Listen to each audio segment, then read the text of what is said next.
तो ये चीज आपको देखना है। अब हम इंडिया अलायंस में हम नहीं है, भाड़ में जाए, मुझे उसकी फिक्र नहीं है, मुझे कोई फिक्र नहीं है। इसलिए मैं सुनिए, मैं इसलिए कह रहा हूं कि भाई साहब उसमें बैठकर क्या करेंगे, दम घुटेगा। वहां पर आप आइडियोलॉजी पर बीजेपी से मुकाबला क्यों नहीं करना चाहते? मुकाबला करें ना आइडियोलॉजी पर बीजेपी से।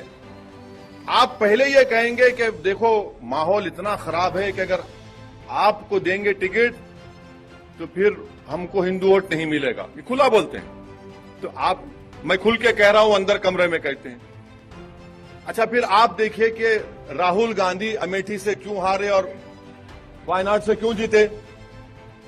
वहां पे असदुद्दीन ओवैसी नहीं लड़ा इलेक्शन, वहां डील नहीं हुई मेरी बीजेपी से, नहीं हुई डील मेरी, मगर वायनाड से जीते। क्यों जीते वायनाड से? क्योंकि मुस्लिम लीग है वहां पे, मुस्लिम लीग ने उनको डूबने से बचा लिया। नमस्कार, मैं हूं विजयश्री और स्वागत है आपका सियासत नगरी में। बिहार की राजनीति एक बार फिर करवट लेने लगी है। जैसे जैसे विधानसभा चुनाव नजदीक आ रहे हैं, सियासी दलों के गठजोड़ और दूरियां नई शक्ल लेने लगी हैं। इस बीच एआईएमआईएम प्रमुख असदुद्दीन ओवैसी ने बड़ा ऐलान करते हुए कहा है कि अब उनकी पार्टी आईएनडी गठबंधन का हिस्सा नहीं बनेगी। ओवैसी ने साफ कहा, अब एक तरफा प्यार नहीं चलेगा। हमने प्रस्ताव भेजा था लेकिन जवाब नहीं आया। महागठबंधन के ठंडे रवैये से नाराज एआईएमआईएम अब तीसरे मोर्चे से विकल्प तलाश रही है। ओवैसी ने बिहार के सीमांचल क्षेत्र पर फोकस करते हुए कहा कि उनकी पार्टी आगामी चुनाव अपने दम पर लड़ेगी। ये वही एआईएमआईएम है जिसने सीमांचल में अपनी जमीनी पकड़ बनाकर 2020 के चुनाव में 5 सीटें जीतकर सबको चौंका दिया था।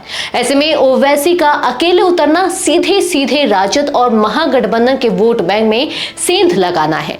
राजनीतिक विश्लेषकों के मुताबिक ओवैसी का अकेले उतरना सीमांचल में महागठबंधन के लिए बड़ा झटका हो सकता है, खासकर जब वहां मुस्लिम मतदाताओं की तादाद निर्णायक भूमिका में रहती है।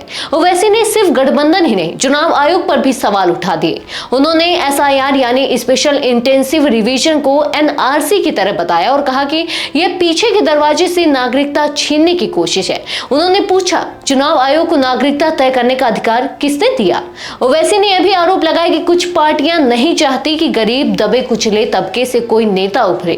उन्हें तो बस ऐसे लोग चाहिए जो सिर झुकाकर उनके पीछे चले। एआईएमआईएम के बिहार अध्यक्ष अख्तरुल इमान पहले ही तीसरे मोर्चे की वकालत कर चुके हैं और अब ओवैसी ने भी उनका समर्थन किया है। यानी बिहार की राजनीति अब 2 ध्रुवीय नहीं, त्रिकोणीय हो सकती है।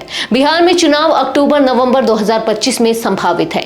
इस समय एनडीए के पास 131 विधायक और भारत गठबंधन के पास 111 विधायक। ऐसे में एआईएमआईएम का अकेले उतरना दोनों गठबंधनों के लिए राजनीतिक गणित बदल सकता है। जनता सवाल कर रही है, क्या एक मजबूत विकल्प उभरेगा या फिर यह सिर्फ वोट काटने की रणनीति होगी? लेकिन एआईएमआईएम का यह फैसला साफ कर रहा है कि बिहार में अब सियासी लड़ाई और भी रोचक होने वाली है और एक तरफा प्यार का जमाना खत्म। आज के लिए बस इतना ही। अगर आपके इलाके में कोई राजनीतिक लापरवाही, भ्रष्टाचार या जनहित से जुड़ी समस्या है तो चुप मत रहिए, अपनी शिकायत हमें भेजिए। सियासत नगरी आपकी आवाज को मंच देगा और जवाबदेही तय करेगा, क्योंकि अब हर सवाल होगा सीधा सत्ता से।